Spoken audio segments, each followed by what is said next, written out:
బెంగళూరు ఎయిర్పోర్ట్లో చంద్రబాబు నాయుడు ఇంకా Karnataka deputy CM DK Shivakumar అయితే భేటీ కలవడం జరిగింది. ఈ కలవడం వెనుక ఎలాంటి చర్చలు జరిగి ఉంటాయి, ఏంటి అసలు వీటి పరిణామాలు ఎలా ఉండబోతున్నాయి, ఏపీలో ఎలక్షన్స్ ఉన్నాయి, వీటి పరిణామాలు ఎలా ఉండబోతున్నాయని మనతో పాటు చర్చించడానికి సీనియర్ జర్నలిస్ట్ సత్యమూర్తి గారు మనతో పాటు ఉన్నారు. నమస్కారం సార్. సార్, మీరు ఇప్పుడు వినే ఉంటారు, బెంగళూరు ఎయిర్పోర్ట్లో చంద్రబాబు నాయుడు గారు ఇంకా మన Karnataka deputy CM DK Shivakumar garu అయితే కలిశారు, భేటీ అయ్యారు. అసలు ఆ భేటీలో ఎలాంటి అంశాలు చర్చలకు వచ్చి ఉంటాయి సార్? దీని ప్రభావం రేపు ఈ పొలిటికల్ మన ఏపీలో ఎలక్షన్స్ ఉన్నాయి, వీటి మీద ఏమైనా ప్రభావం పడే ఛాన్స్ ఉందా సార్? చంద్రబాబు నాయుడు కుప్పం వెళ్ళటానికి బెంగళూరు ఎయిర్పోర్ట్కి వెళ్ళిన సమయంలో బెంగళూరు ఎయిర్పోర్ట్ నుంచి నాగపూర్ వెళ్తున్న డీకే శివకుమార్ అక్కడికి వచ్చాడు. చంద్రబాబు నాయుడు సీనియర్ పాలిటీషియను, అదేవిధంగా డీకే శివకుమార్ కూడా సీనియర్ పాలిటీషియన్. ఆయన కాంగ్రెస్ పార్టీలో డీకే శివకుమార్ ప్రధాన పాత్ర పోషిస్తున్నాడు. ఆయన ఏంటి అంటే ఇప్పుడు మొత్తం కూడా సౌత్ ఇండియా మొత్తంలో కూడా కాంగ్రెస్ పార్టీలో ప్రధాన భూమిక పోషిస్తున్నది డీకే శివకుమార్. మనం చూసాం తెలంగాణ అసెంబ్లీ ఎన్నికల్లో కూడా డీకే శివకుమార్ వచ్చి ప్రచారం చేశారు. అదేవిధంగా చంద్రబాబు నాయుడు అంటే ఇప్పుడు ఆయన మొత్తం ఇండియా మొత్తంలోనే senior most politician Chandrababu Naidu. ఆయన మొత్తం సౌత్ ఇండియాలో కానీ నార్త్ ఇండియాలో కానీ ఎక్కడైనా సరే చంద్రబాబు నాయుడు అంటే అందరికీ కూడా ఒక గౌరవం అనేది ఉంటుంది. వీళ్ళిద్దరూ అక్కడ కలవటం ముందర ప్లాన్ చేసుకొని కలిశారా, లేదు అక్కడ యాక్సిడెంటల్గా కలిశారా? ఈయన నాగపూర్ వెళ్తున్నాడు. నాగపూర్లో కాంగ్రెస్ ఫౌండేషన్ డే జరుగుతుందని దానికోసం వెళ్తూ ఉన్నాడు. ఈ సందర్భంగా వాళ్ళు అక్కడ కలిసిన తర్వాత వాళ్ళు కొద్దిసేపు పక్కకెళ్ళి మాట్లాడుకున్నారు. ఈ పక్కకెళ్ళి మాట్లాడుకోవటం వల్ల ఏం జరిగింది అంటే జగన్మోహన్ రెడ్డికి భయం పుట్టింది. వీళ్ళిద్దరూ ఏం మాట్లాడుకున్నారు అనే విషయాన్ని తెలుగుదేశం వాళ్ళు పెద్దగా ఆలోచించలేదు, కాంగ్రెస్ వాళ్ళు పెద్దగా ఆలోచించలేదు. వాళ్ళు ఏదో కలిశారు, ఇద్దరు సీనియర్ నాయకులే కాబట్టి ఇద్దరు యోగక్షేమాలు అడిగి తెలుసుకొని ఉంటారు అని అనుకున్నారు. కానీ ఏపీ సీఎం జగన్మోహన్ రెడ్డికి ఒక్కసారిగా భయం పుట్టింది. చంద్రబాబు నాయుడు డీకే శివకుమార్ కలిసి ఏం మాట్లాడుకున్నారు, దీని మీద మెయిన్గా ఎంక్వైరీ చేస్తున్నది జగన్మోహన్ రెడ్డి. వాళ్ళిద్దరూ ఏం మాట్లాడుకున్నారు, ఏం చేయబోతున్నారు? ఇప్పుడు ఆంధ్రప్రదేశ్లో దేశం మొత్తం లోక్సభ ఎన్నికలు జరుగుతున్నాయి, అందులో భాగంగా ఆంధ్రప్రదేశ్లో కూడా లోక్సభ ఎన్నికలు జరుగుతాయి. ఆంధ్రప్రదేశ్ శాసనసభ ఎన్నికలు కూడా జరుగుతాయి, రెండు ఒకే సమయంలో జరుగుతాయి. ఇప్పుడు తెలంగాణలో కాంగ్రెస్ పార్టీ గెలిచింది.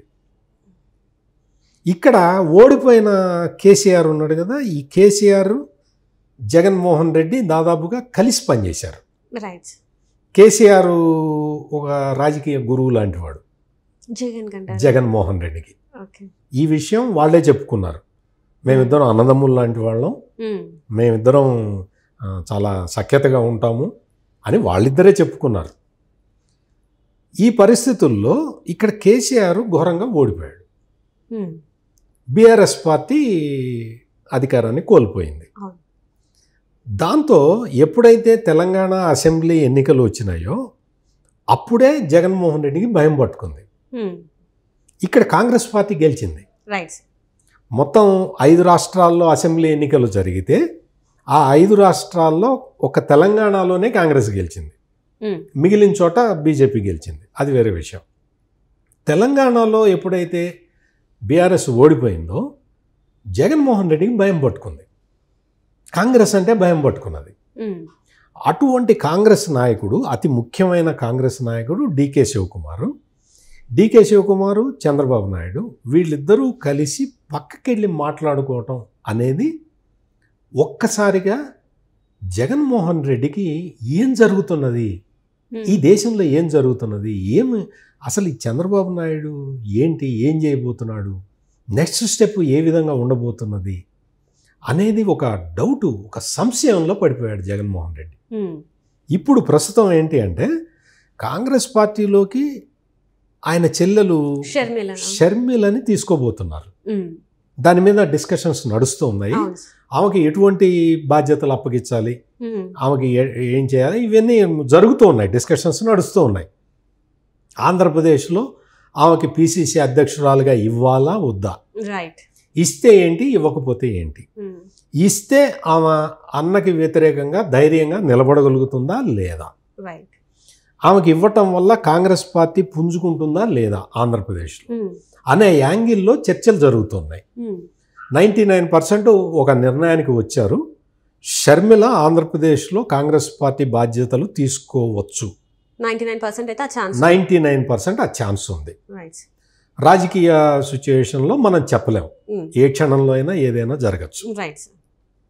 షర్మిల డీకే శివకుమార్కి కూడా బాగా క్లోజ్. డీకే శివకుమార్కి తెలంగాణ ముఖ్యమంత్రి రేవంత్ రెడ్డి కూడా బాగా క్లోజ్.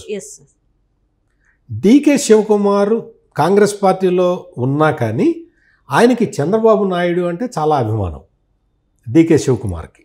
అంటే ఈ డీకే శివకుమార్ అనే వ్యక్తి అటు చంద్రబాబు నాయుడుకి క్లోజు, ఇటు రేవంత్ రెడ్డికి క్లోజు, ఇటు షర్మిలకి క్లోజు. మరి జగన్మోహన్ రెడ్డికి భయం పుట్టక ఏం పుడుతుంది అంటే వీళ్ళందరూ కలిసి ఏదో చేయబోతున్నారన్న ఒక ఆందోళన అయితే ఆయనకు కలిగింది. ఆ ఆందోళన కారణంగా ఆయన ఇంకా అసలు నిద్ర కూడా పోవట్లే. ఎందుకు అంటే రాజకీయంగా ఏం జరుగుతుందో ఆయనకు అంతు చిక్కట్లేదు. అంటే కాంగ్రెస్ ఎటువైపు పోతుంది, తెలుగుదేశం ఎటువైపు పోతుంది, వీళ్ళ చెల్లె ఎటువైపు వెళ్తుంది, వాళ్ళ చెల్లెలు ఎటువైపు పోతుంది, రేవంత్ రెడ్డి ఎటువైపు వెళ్తున్నాడు అనే ఈ డైనమిక్స్ జగన్మోహన్ రెడ్డికి అర్థం కావట్లా.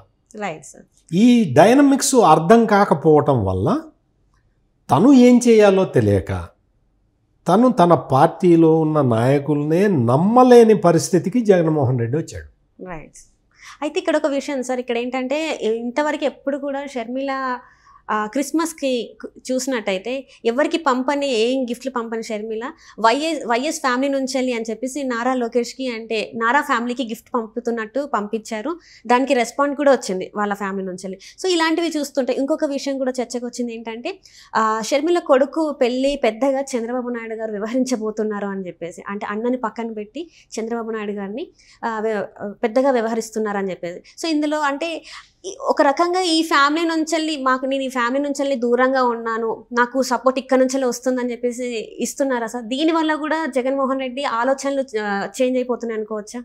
అవును, ఇప్పుడు వైఎస్ షర్మిల చేసిన ఆ ఒక్క పనితోటి జగన్మోహన్ రెడ్డికి షాక్ తగిలి ఉంటుంది.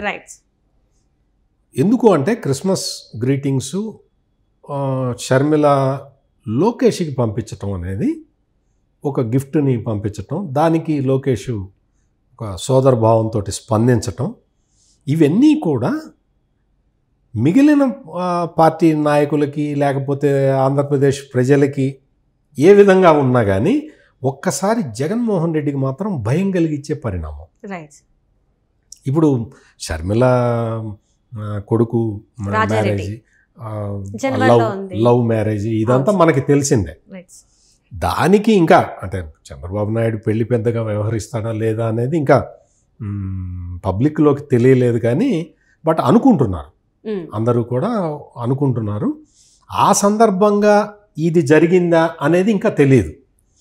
ఏది ఏమైనా కానీ షర్మిల చేసిన ఈ పనితోటి ఏదైతే నారా లోకేష్కి గిఫ్ట్ పంపించటం అనే ఒక్క చర్యతోటి ఆంధ్రప్రదేశ్లో ఉన్న వైసీపీ నాయకులందరికీ కూడా ఒక కొత్త ఆలోచన వచ్చింది. షర్మిల యాక్టివ్ అయిపోతున్నది.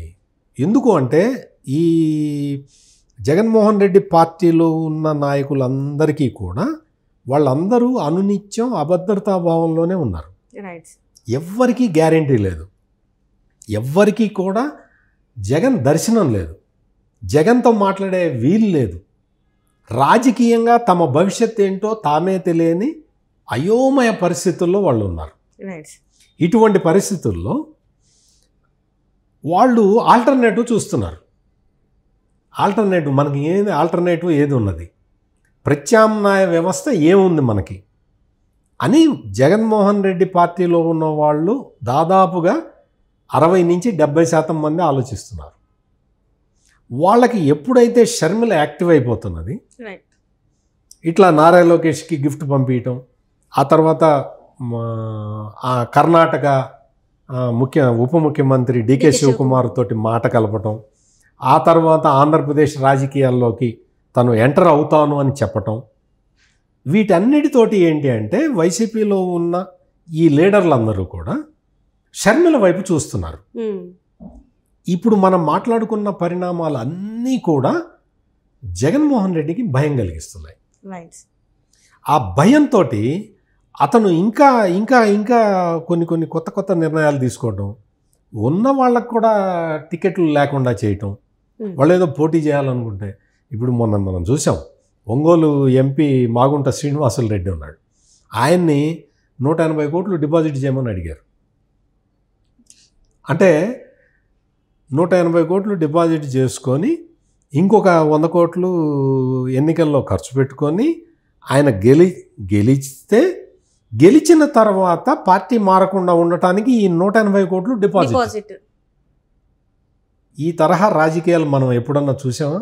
ఎప్పుడు కూడా పాత కాలంలో కూడా ఇలాంటివి జరిగి ఉండవు. అసలు ఎక్కడ కని విని ఎరగము. రైట్.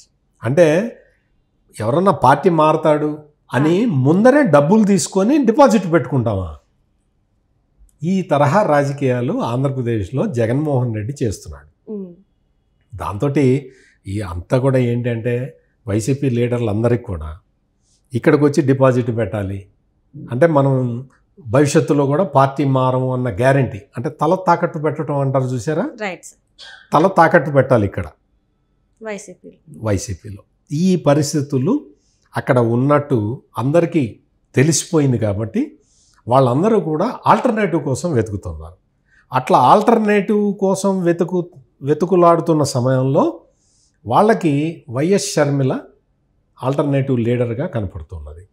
వైఎస్ షర్మిల గనక ఆంధ్రప్రదేశ్లో కాంగ్రెస్ పార్టీ బాధ్యతలు తీసుకుంటే జగన్మోహన్ రెడ్డి పని అవుట్.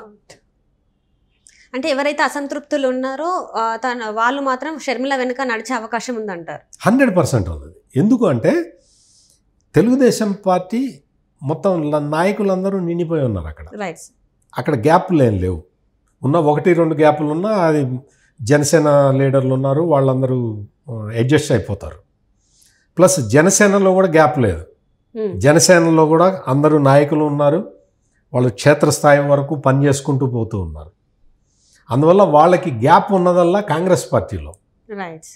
ఆ కాంగ్రెస్ పార్టీలో నిన్న మొన్నటి వరకు కూడా అందులో చేరినా చేరకపోయినా ఒకటే అన్న భావనలో వీళ్ళు ఉన్నారు.